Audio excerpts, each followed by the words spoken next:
Hello guys, कैसे हैं आप सब। उम्मीद है आप सब बहुत अच्छे होंगे। और मैं भी ठीक हूँ। काफ़ी ठीक हूँ अभी। तो आज हम बात करने वाले थे, कई लोगों ने मुझे बोला कि मेरे को ज़िंदगी में आगे बढ़ना चाहिए और दूसरी शादी कर लेनी चाहिए। अब कमेंट्स भी आए मेरे पे और मुझे पर्सनली भी बोला। तो मैं ऑनेस्टली बोलूँ ना, अब डर लगता है मेरे को। मैं किसी पे भी विश्वास नहीं करना चाहती अब। ज़िंदगी में अकेले ही मैं आगे जीना चाहूँगी, जब तक भगवान ने दी ज़िंदगी तब तक। क्योंकि जब आप किसी के साथ रहते हो ना, प्यार करने लगते हो। और जैसे कि मैं बताती हूँ, मैंने अपनी ज़िंदगी में शायद अपने माँ बाप से भी ज़्यादा प्यार अपने हस्बैंड को किया, बहुत ज़्यादा। और मैंने कभी सोचा नहीं था कि हम कभी अलग होंगे, क्योंकि मैं पूरी ज़िंदगी बिताने के सपने देखे थे। सोचा था हमारी फैमिली होगी, हमारे बच्चे होंगे, हम बुढ़े होंगे। मैं बुढ़ापे तक का सोच रही थी, पर वो नहीं हुआ। अलग जैसा भी रहा, और बहुत ज़्यादा टूट भी गई थी। मैं खुद को नहीं संभाल पा रही थी, क्योंकि ना मैं लाइफ को अकेले देख ही नहीं पा रही थी। हस्बैंड के बिना मैं सोच भी नहीं रही थी कि आगे ज़िंदगी कैसी होगी। मतलब कैसी नहीं, ऐसे कि मैं ये नहीं सोच पा रही थी कि मैं अभिषेक के बिना रह पाऊंगी। दिमाग में ही नहीं आ रहा था ये। बस ये लग रहा था, पता है मैं बहुत पागल हूँ। और जानते हो, वो मुझसे अलग होना चाहते थे। ये तो खैर पहले से ही मेरे को फीलिंग्स थी, बट जब बहुत लोगों ने कहा कि हाँ वो अलग होने वाले हैं, या प्लानिंग प्लॉटिंग चल रही है, ऐसा कुछ। जिस दिन मुझे अलग होने का पता चला, उससे एक दिन पहले रात में ही पता नहीं क्यों ऐसा आ रहा था, और मेरा दिल कर रहा था कि मैं बात करूं कि हम साथ में रहते हैं, मेरे को मत छोड़ो।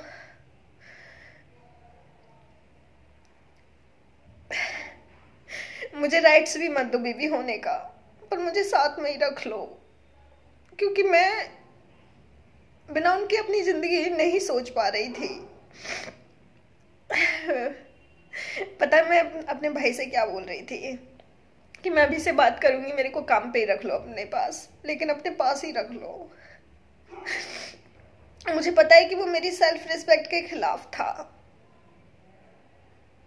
पर ये हकीकत है कि प्यार अंधा होता है। और वो अंधा ही था कि मैं इतना साथ रहने के लिए, इस हद तक भी जाने के लिए तैयार थी। हाँ, पर मेरी बात नहीं हो पाई थी इस बारे में, क्योंकि वो उस टाइम पे मेरे से बात नहीं करते थे। खैर छोड़ो उस चीज को, बात नहीं करना चाहती मैं, ना रोना चाहती। अब बहुत आंसू बहाए मैंने, अब नहीं रोना है मेरे को। तो हाँ, हम बात कर रहे थे ना दूसरी शादी की। तो मैं जानती हूँ कि मैंने कैसे संभाला है खुद को, और क्या मैं इस चीज पे कैसे विश्वास करूं कि आगे ऐसा नहीं होगा। अगर कोई और मेरी लाइफ में आता है, उसने भी मेरे को छोड़ दिया, तो इस बार मैं नहीं संभाल पाऊंगी खुद को। इसीलिए मैं नहीं चाहती किसी को भी, कि कोई भी मैं अलाउ ही नहीं करना चाहती कि कोई मेरी लाइफ में आए, अब नहीं। और क्योंकि आप, अगर आपकी लाइफ में कोई होता है, तो आपको उससे एक्सपेक्टेशंस होती हैं। आप आप चाहते हो कि वो हम जितना प्यार हम उससे करते हैं वो भी हमें करे। और जब कोई भी लाइफ में नहीं होता ना, तो आप खुश रहते हो। ठीक है, आप ये नहीं सोचते कि वो भी हमें प्यार करे। आपको फर्क नहीं पड़ता, कोई कर रहा है कर, मत कर। आप अकेले हो ना, तो मेरे को लगता है ना कि अकेले ज़्यादा सही है। क्योंकि इस बार अगर ऐसा हुआ तो मैं नहीं संभाल पाऊंगी खुद को, बहुत मुश्किल हो जाएगा मेरे लिए। और इसीलिए आपने मेरे लिए सोचा कि मेरे को दूसरी शादी करनी चाहिए। Thank you so much. पर मैं अब ज़िंदगी को अकेले जीना चाहती हूँ। अब नहीं चाहती कि कोई और मेरी ज़िंदगी में आए और फिर से मेरे को वो छोड़ दे, क्योंकि अब नहीं बर्दाश्त कर पाऊँगी मैं। और तब मैं अकेली थी, मतलब जब हम अलग हुए तो बहुत ज़्यादा मेरी हालत खराब सबने देखी थी कि क्या हालत हो गई थी मेरी। क्योंकि जब मैंने सपने बुढ़ापे तक के सोचे ना, और जब अलग, मैं ये सोच नहीं पा रही थी कि मैं अपनी ज़िंदगी को बिना उनके बिताऊंगी। और उस वक्त पे सबने मुझे समझाया था कि जब सामने वाले को फ़र्क ही नहीं पड़ रहा है, उसको तेरी ज़रूरत ही नहीं है, तो तू क्यों आंसू बहा रही है। और मेरे को समझ में ये लास्ट तक नहीं आया कि बस क्योंकि मैं अंधी थी। और ये पता है, ये विश्वास मुझे तब हुआ कि प्यार कितना अंधा होता है, जब मेरे साथ खुद हुआ। एक बार मेरी एक दोस्त के साथ ऐसा ही हुआ। तो वो जब रोती थी ना, तो मैं उसको बोलती थी कि अरे रो क्यों रही है, तू खड़ी हो ना, आगे बढ़ लाइफ में, लेकिन हाँ अब ये गलती मत करना। पर जब मेरे साथ हुआ ना, तब मुझे पहले उसका पेन इतना समझ में नहीं आया, क्योंकि वो जिस दर्द से गुजर रही थी ना, मैं उस दर्द को फील नहीं कर सकती थी, क्योंकि मैं उसके इमोशंस को समझ नहीं पाई, क्योंकि मेरा पार्टनर मेरे साथ था ना उस वक्त पे, इसीलिए मैं नहीं समझ पा रही थी उस वक्त पे उसका दर्द। लेकिन जब मेरे साथ हुआ ना सेम, तब उसका रोना, उसका परेशान होना, उसका डिप्रेशन में जाना, तब मैं समझ पाई कि हाँ यार, ये बहुत ज़्यादा हालत ख़राब कर देता है जब आप किसी से प्यार करते हो, और जब आप अलग होते हो उससे, तो ऐसा लगता है ना कि लाइफ ही ख़त्म हो गई। और उस वक्त मैंने उसको बोला कि तू सही कहती थी कि बहुत मुश्किल होता है अकेले रहना, और इस चीज़ को मैं अब फील कर पाई हूँ। बट कुछ टाइम अकेले रहते रहते अभी मैं अच्छा फील करती हूँ, और अभी धीरे धीरे खुद को ये समझा लिया है कि ज़िंदगी अकेले काटनी है। क्योंकि इस चीज़ को ना ज़िंदगी में मैं एक्सेप्ट नहीं कर पा रही थी कि मेरे को ज़िंदगी अकेले बितानी है, अकेले, ये तो सपने में भी नहीं सोच रही थी। बस क्या दुआएं करती थी, बस भगवान जी मेरे को अभी को वापस दे दो। सब मेरे को बोलते थे देख तेरे को कोई और बहुत अच्छा तेरे को प्यार करने वाला मिलेगा, इसीलिए ये सब हुआ, जो तेरी इज्जत करेगा। मेरे को खैर अभी कोई नहीं चाहिए, मैं अकेली खुश हूँ, मेरे को कोई भी नहीं चाहिए ज़िंदगी में। बट हाँ, उस वक्त मैं बस यही प्रे करती थी कि भगवान मेरे को वापस दे दो, मुझे वापस चाहिए, यही सब चलता था। बट हाँ, अभी बोलते मेरे को कोई भी नहीं चाहिए। खैर ये था, इसीलिए थैंक यू सो मच कि आप सबने मेरे लिए सोचा।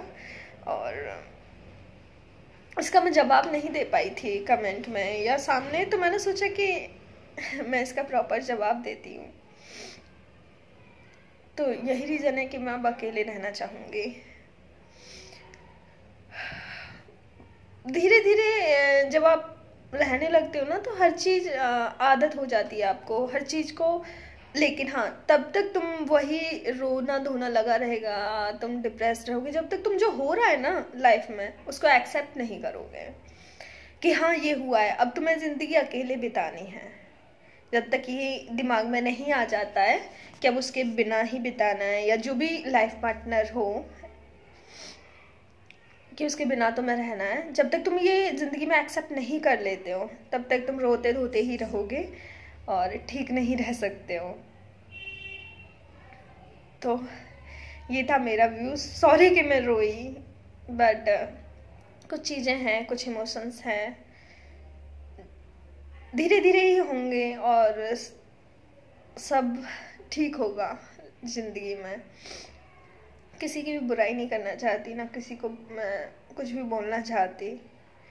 बस भगवान से ये बोलती हूँ कि मेरे को इतनी हिम्मत देना कि मुझे किसी के आगे हाथ ना फैलाना पड़े, बस। और मुझे भगवान से कुछ भी नहीं चाहिए।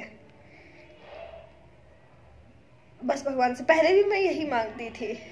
पहले मैं बच्चा बोलती थी कि मुझे बच्चा चाहिए, और भगवान जितना दे रहा है मेरे को इनफ है, मेरे को ज़्यादा नहीं चाहिए, बस एक बच्चा चाहिए। और देन अभी बोलती हूँ कि अभी तो बच्चा भी नहीं चाहिए मेरे को, अब कुछ भी नहीं चाहिए। बस इतना बोलती हूँ कि बस भगवान मेरे को किसी के आगे हाथ ना फैलाना पड़े, और बस मेरे को हिम्मत दे और साहस दे। इसके अलावा मैं कुछ भी नहीं बोलती। और आप लोगों का प्यार चाहिए मुझे। मेरे को सपोर्ट करो और चैनल को शेयर करो, लाइक करो, सब्सक्राइब करो, जिससे कि मेरी हेल्प होगी। आप लोग जो वीडियोस देखोगे, जो व्यूज़ आएंगे, उससे मेरे को मदद मिलेगी, एज इन कि मेरे को पैसे ही मिलेंगे। अभी तक तो मेरे को कुछ भी नहीं मिला है, लेकिन हाँ अगर आप लोग मेरे चैनल को ज़्यादा से ज़्यादा सपोर्ट करेंगे तो मेरे को हेल्प होगी। अभी तो बहुत छोटा सा है, अभी शुरुआत है, धीरे धीरे ही बड़ा होगा, ये जानती हूँ। बस आप लोग का प्यार चाहिए मुझे, और कुछ भी नहीं चाहिए। Thank you, bye guys. और अपना ध्यान रखना, क्योंकि कोविड बहुत ज़्यादा फैल रहा है, और अपने अपने घरों पे रहना। बाय।